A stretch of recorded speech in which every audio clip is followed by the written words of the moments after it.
प्रिय बंधू भगिनींनो, आज प्रभूचं वचन आपल्या समोर घेऊन येत असताना मला अत्यानंद होत आहे.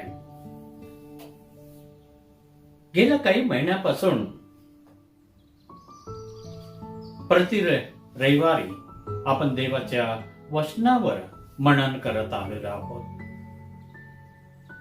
देवाचं वचन आपल्या बरोबर बोलत आहे, आपली आध्यात्मिक उन्नती करत आहे, हा माझा पूर्ण विश्वास आहे.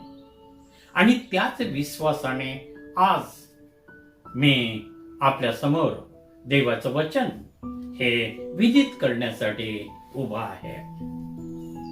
आज मननासाठी जो शास्त्रभाग आहे तो लूक वर्तमान याचा 19 अध्याय 1 ते 10 ही वचने आहे. ती वचने आपण ऐकूया. त्याने यरूहेत प्रवेश केला व त्यातून तो पुढे जात होता. तेव्हा पहा, जक्कई नावाचा कोणी एक मनुष्य होता. तो मुख्य जकातदार असून श्रीमंत होता. येशू कोण आहे हे पाहण्याचा तो प्रयत्न करीत होता, पण गर्दीमुळे त्याचे काही चालेना, कारण तो ठेंगणा होता. तेव्हा तो पुढे धावत जाऊन त्याला पाहण्यासाठी उंबराच्या झाडावर चढला, कारण येशूला त्या वाटेने जावयाचे होते. मग येशू त्या ठिकाणी येताच दृष्टी वर करून त्याला म्हणाला, जक्कया, त्वरा करून खाली ये, कारण आज मला तुझ्या घरी उतरावयाचे आहे. तेव्हा त्याने त्वरेने खाली उतरून आनंदाने त्याचे आगत स्वागत केले. हे पाहून सर्व लोक कुरकुर करू लागले की पापी मनुष्याच्या घरी हा उतरावयास गेला आहे. तेव्हा जक्कई उभा राहून प्रभूला म्हणाला, प्रभूजी, पहा, मी आपले अर्धे द्रव्य दारिद्र्यास देतो, आणि मी अन्यायाने कोणाचे काही घेतले असेल तर ते चौपट परत करीतो. येशूने त्याला म्हटले, आज या घराला तारण प्राप्त झाले आहे, कारण हाही अब्राहमाचा पुत्र आहे. कारण मनुष्याचा पुत्र हरवलेले शोधावयास व तारावयास आला आहे. थँक्यू. लूक वर्तमान याचा 19 अध्याय आणि 9 या वचनामध्ये एक विधान प्रभू येशू ख्रिस्ताने केलेलं आहे. प्रभू येशू ख्रिस्ताच्या मुखातून निघालेले जे वचन असतात, जे विधान असतात, ते अतिशय महत्वपूर्ण मित्र असतात. आणि त्यातील विधानाकडे मी आपलं लक्ष आज वेधू इच्छितो. आज या घराला तारण प्राप्त झाले आहे. आज या घराला तारण प्राप्त झाले आहे. या विधानावर मी आपल्या बरोबर आज बोलू इच्छितो. हे विधान प्रभू येशू ख्रिस्ताने स्वतः केलेलं आहे. जे प्रभू येशू ख्रिस्ताने विधान केलेलं आहे ते खात्रीशील आहे, विश्वसनीय हे विधान आहे. मग प्रश्न हा उत्पन्न होतो, येशू ख्रिस्ताने स्पष्टरीतीने सांगितलं, आज या घराला तारण प्राप्त झालेले आहे. अशी कोणती परिस्थिती उत्पन्न झाली की त्यामुळे प्रभू येशू ख्रिस्त हा या ठिकाणी म्हणतो की आज या घराला तारण प्राप्त झालेलं आहे. त्याकडे आज आम्ही लक्ष देणार आहोत, त्यावर आज आम्ही मनन करणार आहोत. मित्रो, आजचा जो माझा संदेश आहे हा एक विवरणात्मक संदेश आहे. पहिल्या वचनामध्ये जर आपण पाहिलं तर आम्हाला हे दिसून येते, त्याने येरियोत प्रवेश केला. त्याने म्हणजे कोण आहे? कोणी पण सांगणार? प्रभू येशू ख्रिस्ताने. प्रभू येशू ख्रिस्ताने येरियो मध्ये प्रवेश केला. येरियो या शब्दाचा अर्थ आहे सुगंधित स्थळ. या सुगंधित स्थळी प्रभू येशू ख्रिस्त हा जात आहे, प्रवेश करीत आहे. आम्ही काय करत आहोत? प्रभू येशू ख्रिस्त येरिओ मध्ये जात आहे. आपल्याला प्रभू येशू ख्रिस्ताबरोबर येरिओ मध्ये जाण्याची इच्छा आहे का? चला या माझ्यासोबत, आपण सर्वजण या. आज आपण त्या येरिओ शहरामध्ये जाऊ, ज्या येरिओ शहरामध्ये आमचा प्रभू येशू ख्रिस्त हा गेलेला आहे. ही येरिओ शहर जे आहे, हे शहर येरुशलेम पासून 20 मैलावर आणि यार्देन पासून 6 मैलावर असलेलं हे ठिकाण आहे. डोंगराच्या उतरणीवर हे शहर वसलेलं आहे. या शहराचे अस्तित्व 8000 इसवी सन पूर्व मध्ये होते. या शहराचा अनेक वेळेस विध्वंस करण्यात आलेला आहे, परंतु पदोपदी हे शहर हे नव्याने बांधण्यात आलेलं आहे. त्यामुळे निश्चित ठिकाण हे थोडस मागे पुढे हे झालेलं आहे. सर्वसाधारण 1 किलोमीटरचा फरक हा पडू शकतो. परंतु हे शहर जे आहे हे यहुदा प्रांतातील दुसऱ्या नंबरचं शहर आहे. मोठी बाजारपेठ आहे. पण आज जर आम्ही त्या ठिकाणी जर जाऊन पाहतो तर आम्हाला काय दिसून येते? 50 लोकांचे वस्ती आम्हाला या येरिओ शहरामध्ये पाहायला मिळते.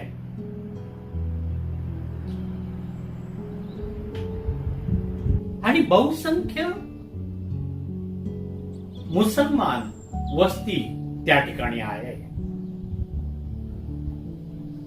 आणि विशेष महत्वपूर्ण बाब ही, एलिया आणि अलिशा यांच्या काळामध्ये येथे संदेष्टांची एक शाळा त्या ठिकाणी होती. आणि एलिया आणि अलिशा त्या शाळेवर देखरेख करत होते.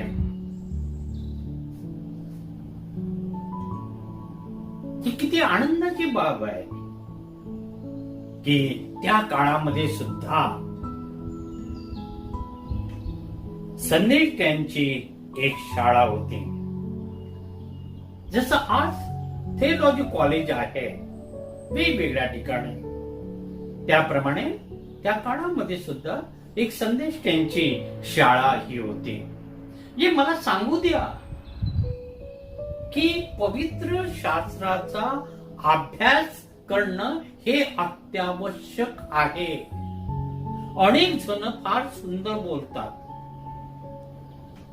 मला खूप आवडतात अनेकांचे मेसेज, परंतु नंतर मला समजते की थियोलॉजी कॉलेजमध्ये त्यांचं शिक्षण झालं नाही.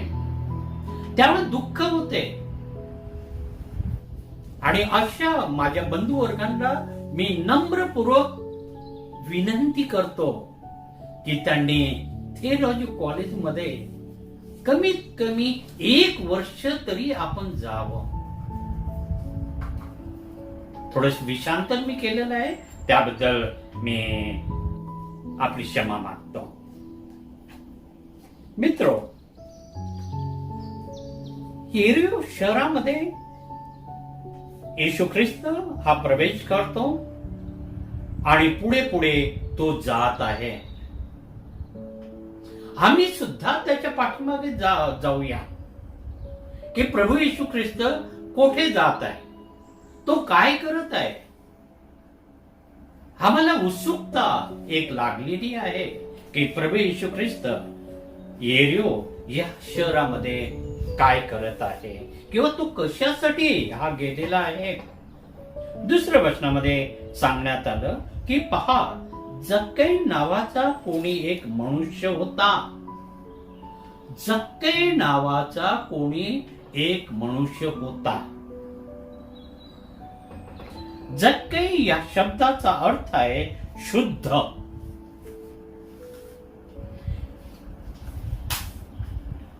येरो शहरानजीक द्राक्षे, खजूर व फळे वेगवेगळ्या प्रकारचे हे मोठ्या प्रमाणामध्ये मिळत होते आणि त्यामुळे जक्कई श्रीमंत झाला, कारण जक्कई हा मुख्य जकातदार होता.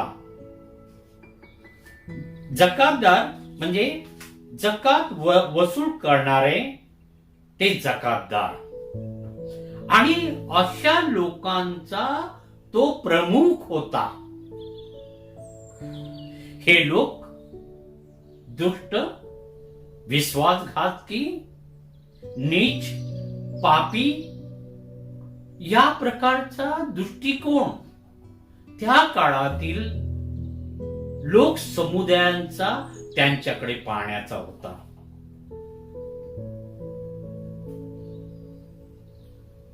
मग आपण तिसऱ्या वचनाकडे जाऊया. येशू कोण आहे हे पाहण्याचा तो प्रयत्न करीत होता, पण गर्दीमुळे त्याचे काही झालेना, कारण तो ठेंगा होता. आजचं आमचं विधान आहे, आज या घराला तारण प्राप्त झालेले आहे.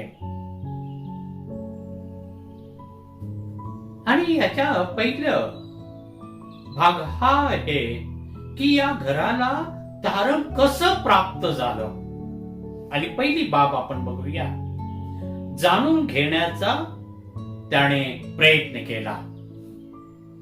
जक्कईने जाणून घेण्याचा प्रयत्न केला. म्हणजे काय जाणून घेण्याचा प्रयत्न केला? तिसऱ्या वचनामध्ये स्पष्ट सांगण्यात आलंय, येशू कोण आहे हे पाहण्याचा त्याने प्रयत्न केला. येशू कोण आहे हे पाहण्याचा त्याने प्रयत्न केला.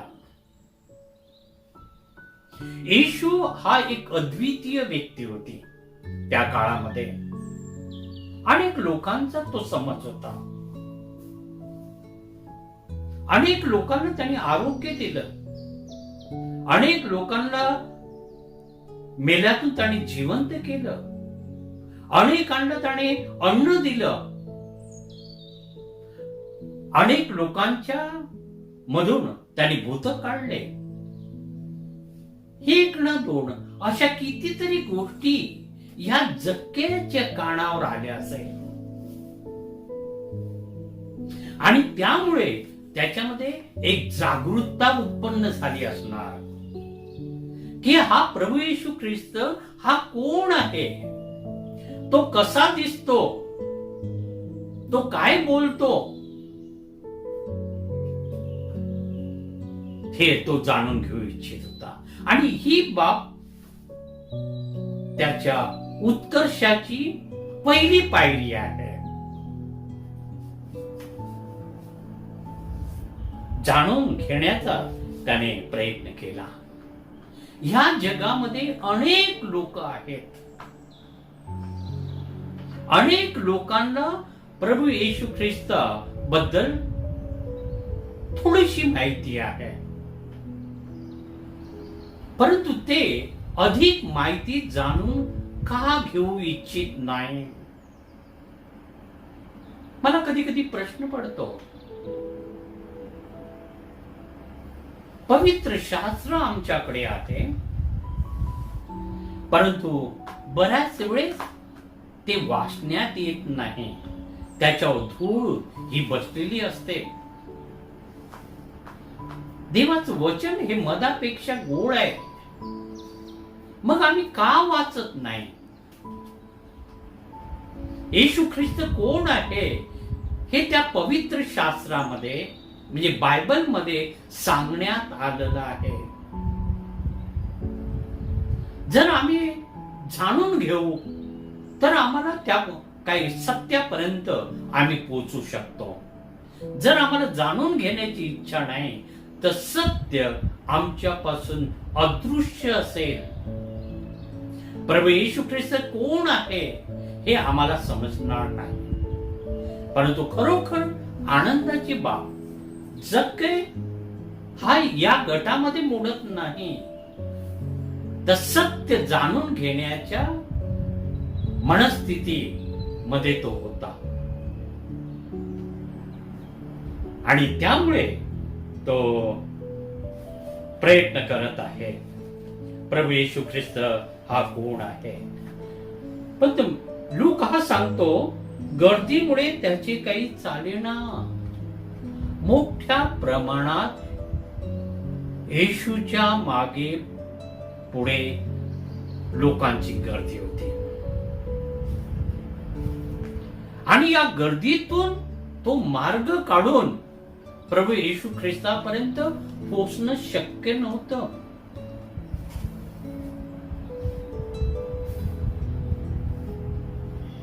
दुसरी बाब तो ठेंगू होता.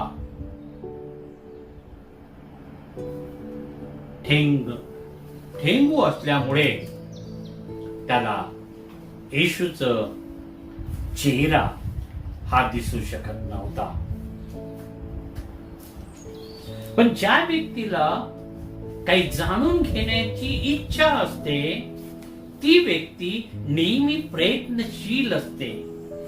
ती व्यक्ती विचारी असते आणि जक्कई हा विचारी होता. तो परिस्थिती बरोबर संघर्ष करत आहे. मोठी गर्दी आहे. त्याला माहित होतं मी ठेंगू आहे, माझी उंची कमी आहे, काय करावं. आणि तो विचार करतो की याच्यातून पुढे काय करता येऊ शकेल, या कठीण परिस्थितीवर मी कोणत्या रीतीने मात करू शकेल. पुढे धावत जाऊन त्याला पाहण्यासाठी उंबराच्या झाडावर चढला. ज्यावेळेस तो विचार करू लागतो त्यावेळेस त्याला मार्ग प्रगट झाला. तो धावू लागला आणि धावत धावत तो पुढे हा गेलेला आहे आणि त्याला एक उंबराचं झाड दिसलं. लोक काय म्हणतील याचा त्याने विचार केला नाही. त्याला त्या परिस्थितीवर मात करायची होते आणि त्याचं जे मिशन होतं की प्रभू येशू ख्रिस्त कोण आहे हे जाणून त्याला घ्यायचं होतं. त्याच्यामुळे त्याला कोणत्याही प्रकारची लाज वाटली नाही की मी एक मुख्य जकातदार आहे आणि मी त्या उंबराच्या झाडावर कसा चढतो. तो उंबराच्या झाडावर हा चढलेला आहे आणि त्याने परिस्थितीवर मात केली. त्याने परिस्थितीवर मात केली.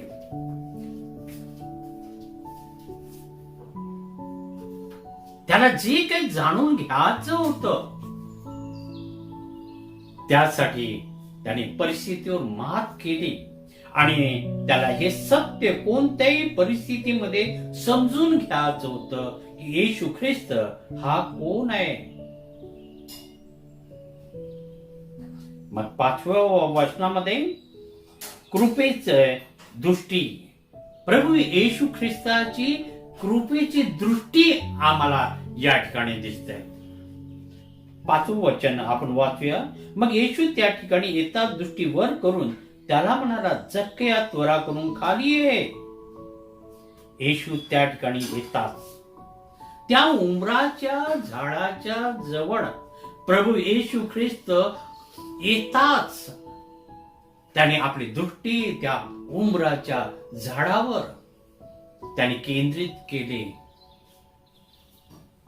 त्या उंबराच्या झाडावर कोण होता? जक्कई. हा प्रभू येशू ख्रिस्ताला पाहत होता आणि प्रभू येशू ख्रिस्त त्याला पाहत होता. किती मधुर संगम त्या ठिकाणी झाला. त्याची इच्छा पूर्ण झाली. त्याने दृश्य रीतीने प्रभू येशू ख्रिस्ताचं दर्शन घेतलेलं आहे. प्रभू येशू ख्रिस्त आज सर्व ज्ञानी होता आणि त्यामुळे त्याला हे समजलं की जक्के मी कोण आहे हे जाणून घेऊ इच्छितो. त्याच्यामध्ये मला जाणून घेण्याची इच्छा आहे. त्यासाठी त्याने संघर्ष केला, परिस्थितीबरोबर त्याने झुंज केली आणि परिस्थितीवर त्याने मात केली. आणि त्याला मला दर्शन द्यायला पाहिजे आहे.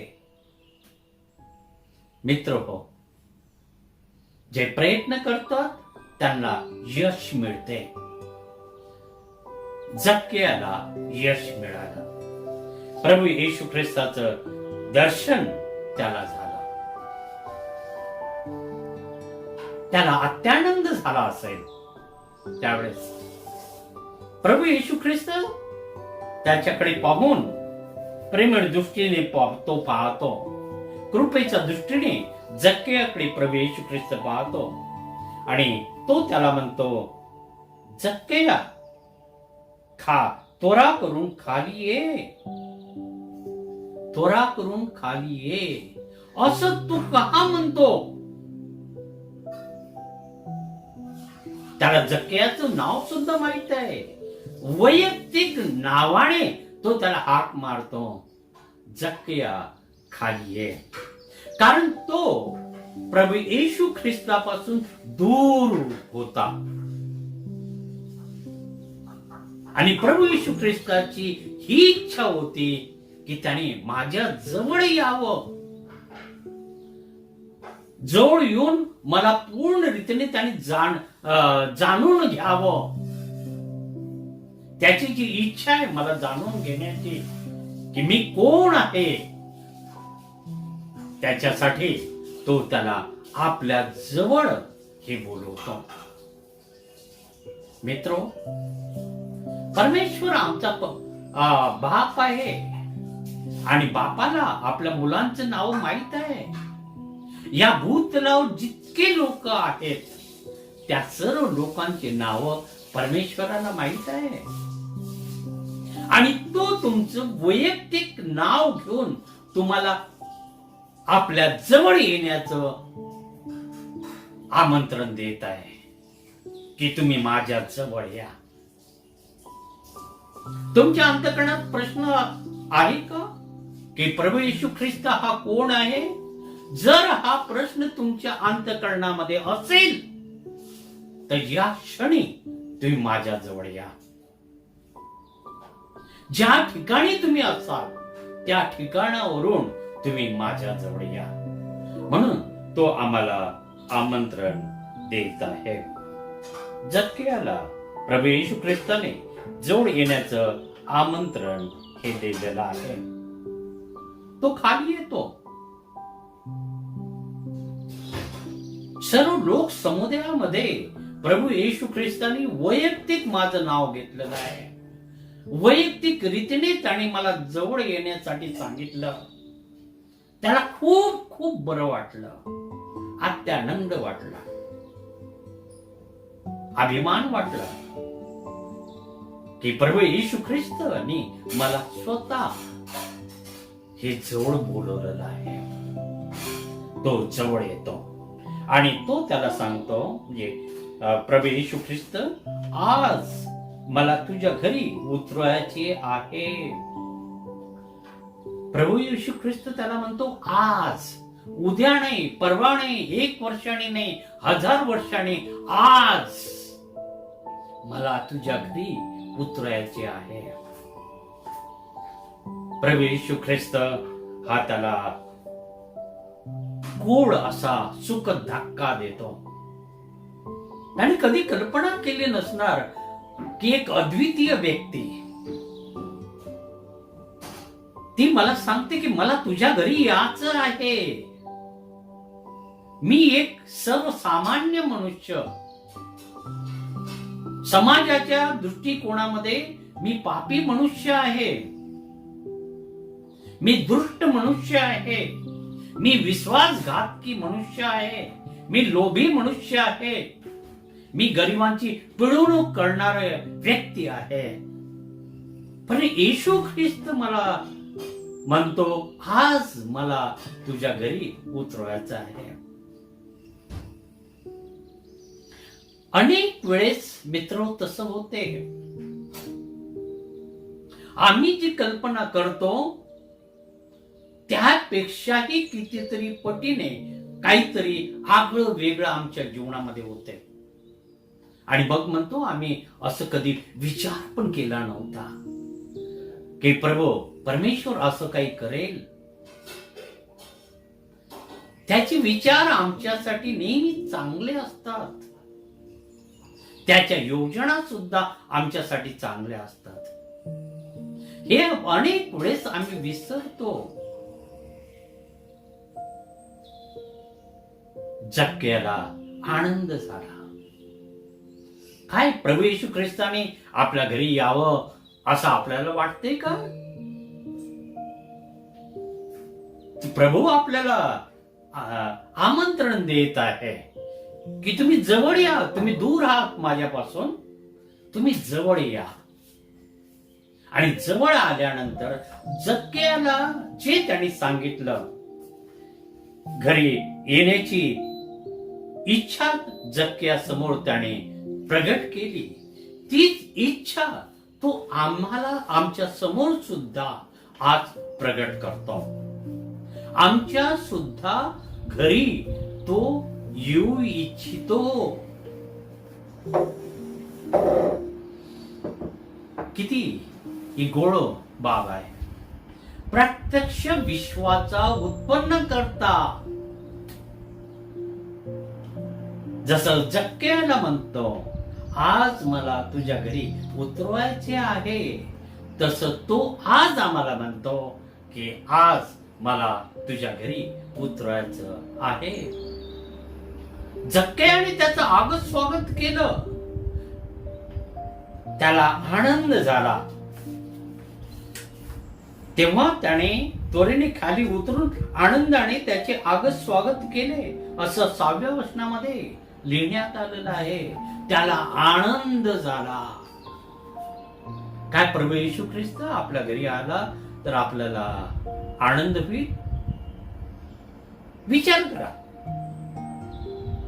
की आपल्या घरामध्ये ज्या काही अयोग्य बाबी घडत आहे किंवा अयोग्य बाबी आहे ते प्रभू येशू ख्रिस्ताला दिसेल आणि त्यामुळे आपण चलबिचल झालेले आहात का?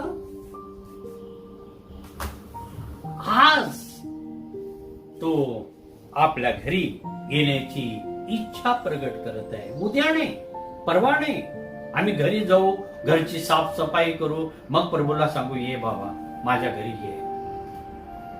आज तो आम्हाला आमंत्रण देत आहे की तुम्ही जवळ या आणि मी तुमच्या घरी येऊ इच्छितो.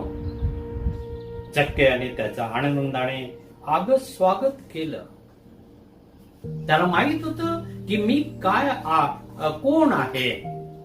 येशू पासून ते गोष्टी लपून नाही याची त्याला जाणीव सुद्धा होती. मी एक पापी व्यक्ती आहे आणि पापी व्यक्तीच्या घरी प्रभू येशू ख्रिस्त हा येत आहे. धक्कादायक ही बाब त्याच्यासाठी होत आहे, परंतु त्याला खूप खूप आनंद झाला. तसा आनंद आम्हाला आज होतो का? तिसरी बाब, पाप्यांकडे पाहण्याचा प्रेमळ दृष्टिकोन. पाप्यांकडे पाहण्याचा प्रेमळ दृष्टिकोन. प्रभू येशू ख्रिस्त हा पाप्यांकडे कोणत्या दृष्टिकोनातून पाहतो? लूक 19 आणि 10 वचन आपण वाचूया. कारण मनुष्याचा पुत्र हरविलेल्या शोधाव्यास व ताराव्यास आला आहे. मनुष्याचा पुत्र हरविलेल्यास शोधाव्यास व ताराव्यास आलेला आहे. आमच्यासाठी तो या भूतलावर आला. आम्ही हरवलेले आहोत देवापासून आमचा शोध करण्यासाठी आणि आम्हाला तारण बहाल करण्यासाठी प्रभू येशू ख्रिस्त हा भूतलावर आलेला आहे. आणि हा त्याचा प्रेमळ एक दृष्टिकोन आहे. त्याला पाप आवडत नाही. त्याला पाप आवडत नाही. पण पापी व्यक्तीवर तो दया करतो, तो कृपा करतो. जक्कई हा पापी होता, हा दुष्ट होता, गरिबांची पिळवणूक करणारा होता. सर्व गोष्टी माहीत होत्या. परंतु सार्वकालिक जीवनाचा वाटेकरी तो सुद्धा व्हावा ही त्या प्रभू येशू ख्रिस्ताची इच्छा होती. आणि म्हणून प्रभू येशू ख्रिस्त त्याला आपला सहवास देऊ इच्छित होता. की जक्कया तुम्हाला पाहिलं, ठीक आहे, आता मी तुझ्या घरी येऊ इच्छितो यासाठी की तुझ्या सहवासामध्ये मी राहू शकेल, माझ्या सहवासात तू राहू शकणार आणि मग आम्ही एक दुसऱ्याला ओळखू शकू खऱ्या रीतीने. आणि त्यासाठी येशू ख्रिस्त हा त्याच्या घरी गेला होता.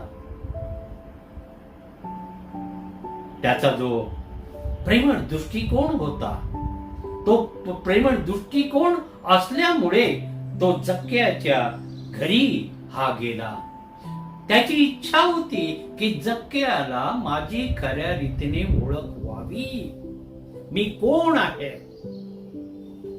या जगामध्ये अनेक लोकांना ही इच्छा नाही की परमेश्वर कोण आहे. पण ज्या व्यक्तीला ही इच्छा आहे त्या व्यक्तीला परमेश्वर निश्चित रीतीने भेटतो, त्याच्या सहवासामध्ये राहतो, त्याच्या सानिध्यात राहतो आणि मी कोण आहे हे त्याला प्रगट करतो. जक्कयाला त्याने प्रगट केलं. त्याला दिसून आलं की हे जे लोक आहेत, 7व्या वचनात बघून हे पाहून सर्व लोक कुरकुर करू लागले की पापी मनुष्याच्या घरी हा उतरवायला गेला आहे. येशू ख्रिस्त हा पापी मनुष्याच्या घरी उतरवायला कसा गेलेला आहे? काय त्याला माहित नव्हतं का की जक्कई हा पापी आहे म्हणून? त्यांनी अयोग्य केलेलं आहे. हा लोकांचा दृष्टिकोन होता. पण प्रभूचा दृष्टिकोन हा वेगळ्या प्रकारचा होता. पाप्यांकडे तो नेहमी प्रेमळ दृष्टिकोनातून हा पाहत आलेला आहे. येशू ख्रिस्ताचा सहवास प्राप्त झाल्यावर येशू ख्रिस्ताने जे कृती त्याच्यासाठी केली ती पाहून त्याला आपल्या पापाची जाणीव झाली. मी पापी आहे तो मान्य करत असतो की मी पापी आहे. आणि असं असताना सुद्धा प्रभू येशू ख्रिस्त हा माझ्या घरी आला. येशू ख्रिस्ताचा पापाकडे पाहण्याचा दृष्टिकोन त्याला अवगत झाला असेल. प्रभू समोर तो नम्र झाला, लीन झाला. आपले पाप त्याने पापांची त्याला जाणीव झाली. जी व्यक्ती प्रभू येशू ख्रिस्ताच्या सानिध्यात समागमामध्ये येते त्या व्यक्तीला स्वतःची जाणीव उत्पन्न होते. मी कोण आहे? येशू ख्रिस्ताने जक्कई हा कसा आहे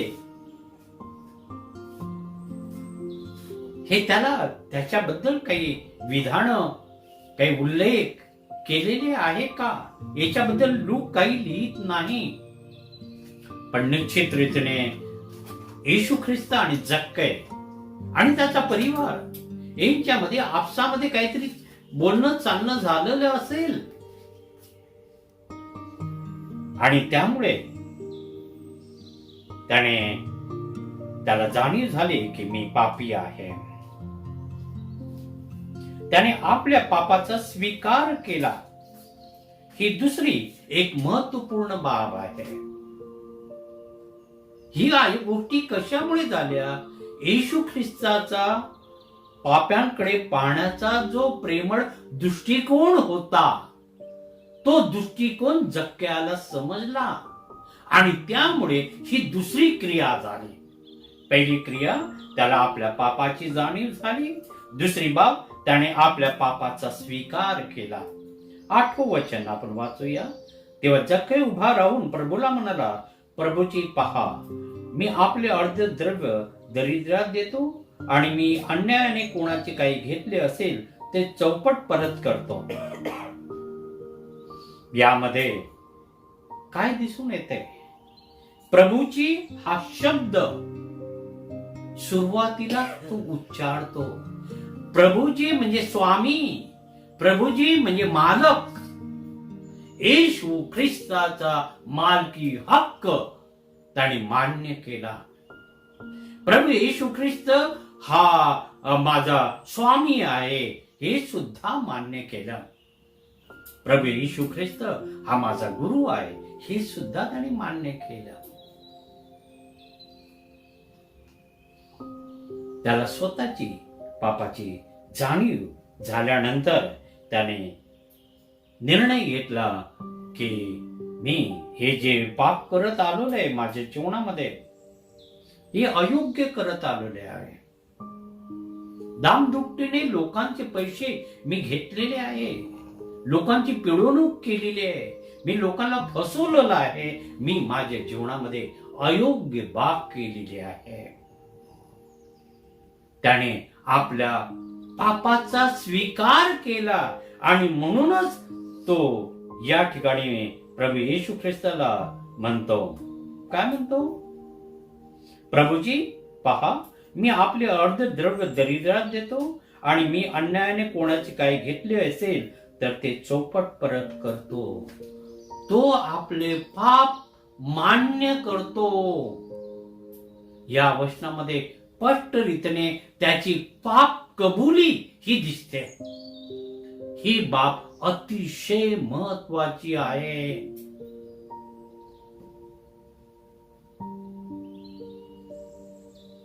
की त्याला आपल्या पापाची जाणीव झाली आणि त्याने पापाची कबुली केली आणि प्रभू आणि पापाचा त्याने स्वीकार हा केलेला आहे.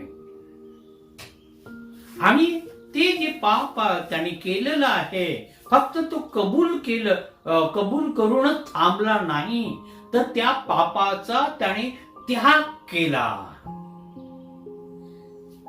जे पैशाचं गाठोडं त्याच्याजवळ होतं, जे अयोग्य मार्गाने त्याने पैसा मिळवलेला होता, जे पापाचं गाठोडं धरून त्याने भिरकावून दिलं, ज्या व्यक्तीला त्याने अयोग्य मार्गाने त्याने पैसे घेतले होते त्या व्यक्तीकडे त्याने देऊन टाकला. पापाच्या ओझ्याचा त्याने त्याग केला. हे 8व्या वचनामध्ये आम्ही पाहतो. मित्रांनो, जक्कय हा आमच्या सारखाच मनुष्य आहे. आज आपण त्या जक्क्याच्या घरामध्ये उपस्थित आहोत. प्रभू येशू ख्रिस्ताला आणि जक्क्याला आपण पाहत आहोत. जक्कय प्रभू येशू ख्रिस्तासमोर कसा नम्र झाला, त्याला आपल्या पापाची जाणीव कशी झाली, त्याने आपल्या पापाच्या त्याग कसा केला, या सर्व गोष्टी डोळ्यांनी आपण पाहत आहोत. चौथ्या गोष्टीकडे मी आपलं लक्ष वेधू इच्छितो, तो म्हणजे सुपरिणाम. 9व्या वचनाकडे आपलं लक्ष वेधू इच्छितो. येशूने त्याला म्हटले, आज या घराला तारण प्राप्त झाले आहे. आज या घराला तारण प्राप्त झाले आहे. तारण प्राप्ती हा सुपरिणाम झालेला आहे. फक्त जक्क्यालाच नव्हे तर पूर्ण घरामध्ये सदस्यांना तारण हे प्राप्त झालेलं आहे. प्रभू येशू ख्रिस्त जर आमच्या घरी येईल, प्रभू येशू ख्रिस्ताला जर आम्ही आमच्या घरामध्ये येऊ देऊ, त्याचं आनंदाने आगत स्वागत करू, तर निश्चित रीतीने आम्हाला सुद्धा तारण प्राप्ती होईल. नवीन जन्म आमचा होईल. काय आपल्याला नवीन जन्म हवा आहे का? जे आपल्या जीवनामध्ये काही वर्ष आपण घालवले ते आठवूया. कोणत्या रीतीने ते वर्ष आपण घालवले, या वर्षामध्ये आम्ही काय काय केलं, किती अयोग्य गोष्टी केल्या, आठवण्याचा प्रयत्न करा. आपलं अंतःकरण आपल्याला सांगते का की आपल्याला नवीन जन्म पाहिजे? नवीन जन्माची आपल्याला आवश्यकता आहे का? नवीन जन्म म्हणजे नवीन उत्पत्ती. नवीन उत्पत्ती, नवीन आरंभ व नवीन मन. नवीन मन आपल्याला हवं आहे. जे मन आमचं घाणेरडं झालेलं आहे,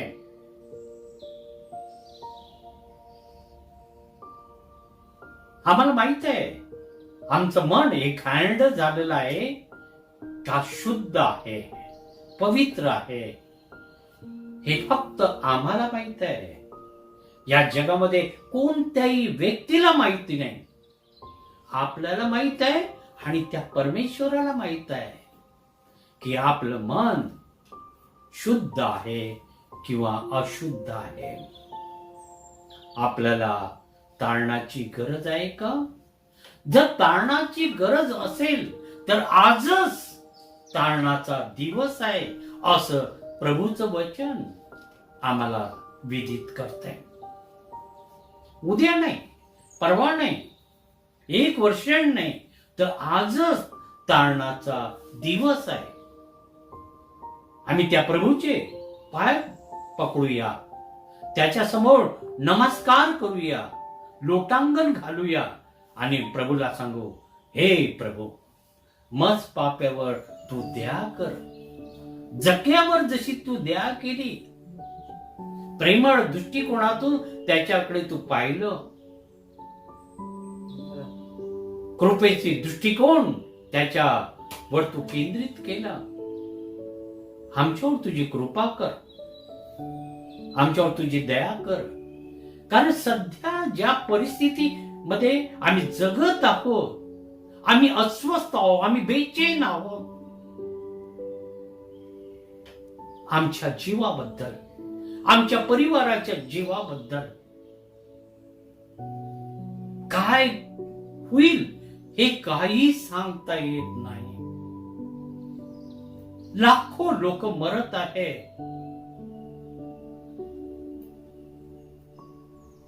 काय आम्ही सुद्धा मरू का?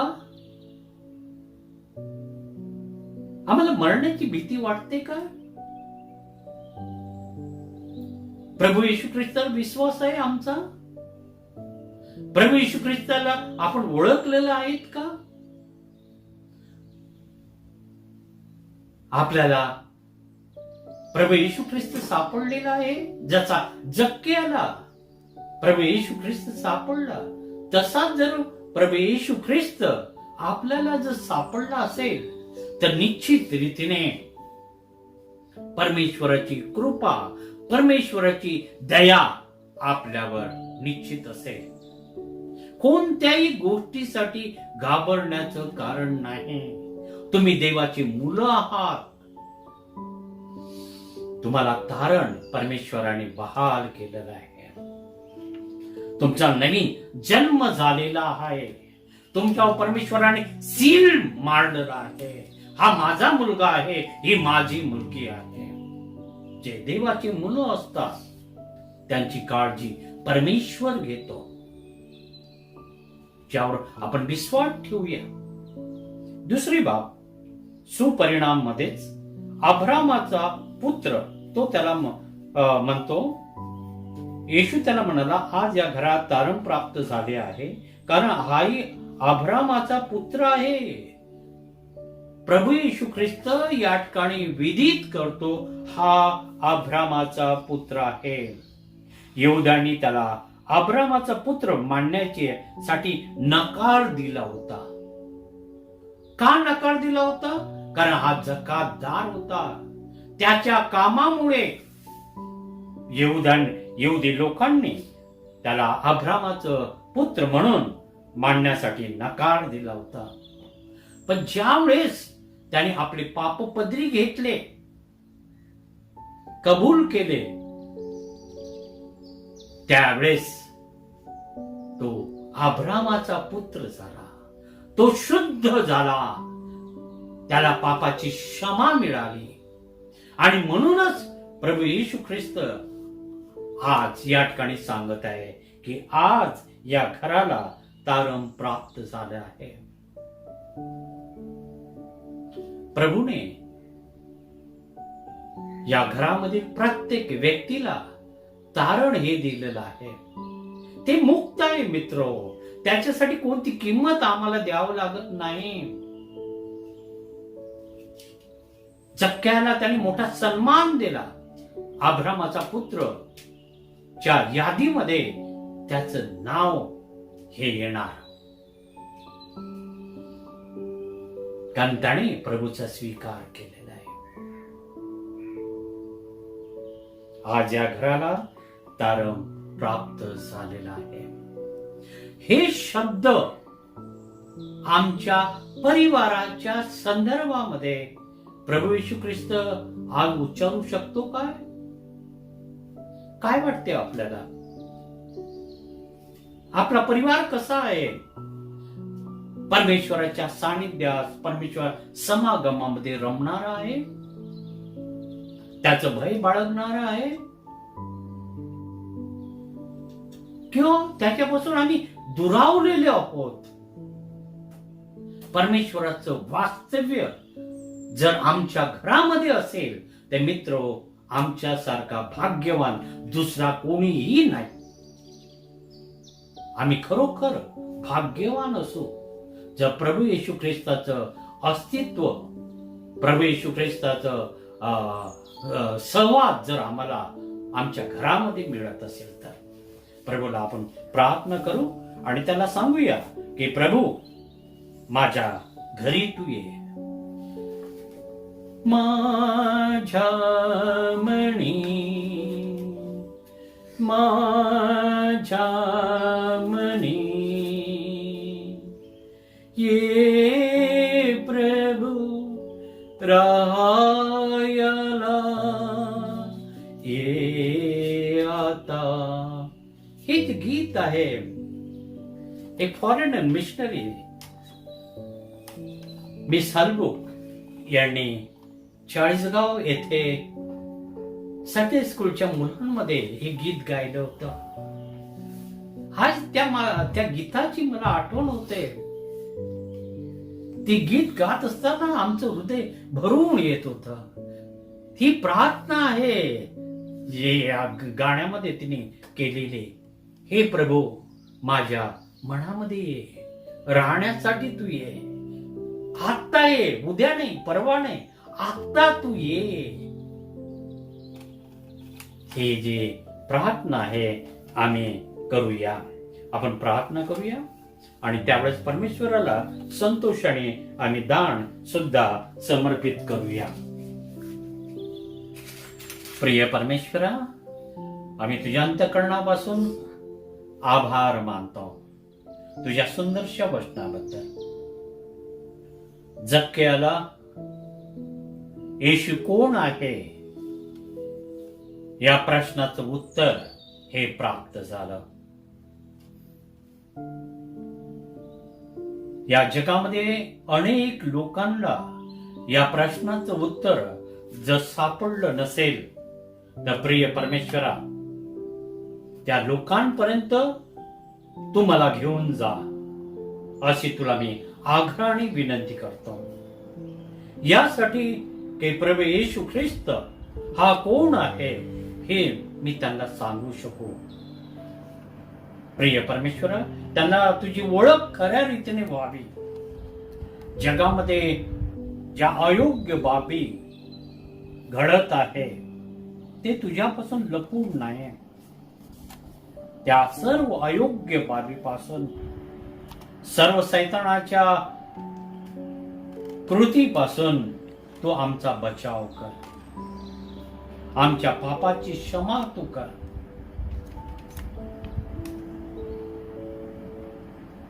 आमच्या मनाचं तू शुद्धीकरण कर. यासाठी की तुझ्या सानिध्यात, तुझ्या समागमामध्ये आम्ही राहू शकू. या दानावर तू आशीर्वाद पाठव. ज्यांनी हे तुला दान दिलेलं आहे त्यांच्यावर तू आशीर्वाद पाठव. प्रभू येशूच्या द्वारे आमेन. यावेळेस आपण प्रभूने शिकवलेली प्रार्थना उभं राहून हे करूया आणि त्यानंतर परमेश्वराचा आशीर्वाद आपल्याला प्राप्त होईल. हे आमच्या स्वर्गातील बापा, तुझे नाम पवित्र मानले जा. तुझे राज्य हो, तुझे स्वर्गात तसे पृथ्वीवर तुझ्या इच्छेप्रमाणे हो. आमची रोजची भाकर आज आम्हाला दे. जसे आमचे ऋणास म्हणून सोडतो तसे ऋणास आम्हा सोड. आम्हास प्रेषिता नकोस तर वाईटानं सोड. कारण की राज्य, सामर्थ्य, गौरव ही सर्व काळ तुझीच आहे. आमेन. परमेश्वरापासून प्राप्त होणारा अनुग्रह आपण घेऊया. सर्व बुद्धी सामर्थ्याच्या पलीकडे असलेली देवाने दिलेली शांती तुमच्या अंतःकरणी व मनी देवाचा आणि त्याचा पुत्र येशू ख्रिस्त याच्या ज्ञानात व प्रीतीत राहतो. आणि सर्व समर्थ देव, पिता, पुत्र, पवित्र आत्मा यांचा आशीर्वाद तुम्हावर असो आणि सदा सर्व काळ तुम्हास राहो. आमेन. प्रभू प्रेम करण्यात व त्याची सेवा करण्यात शांतीने जा. आमेन. सुवंद्य देवा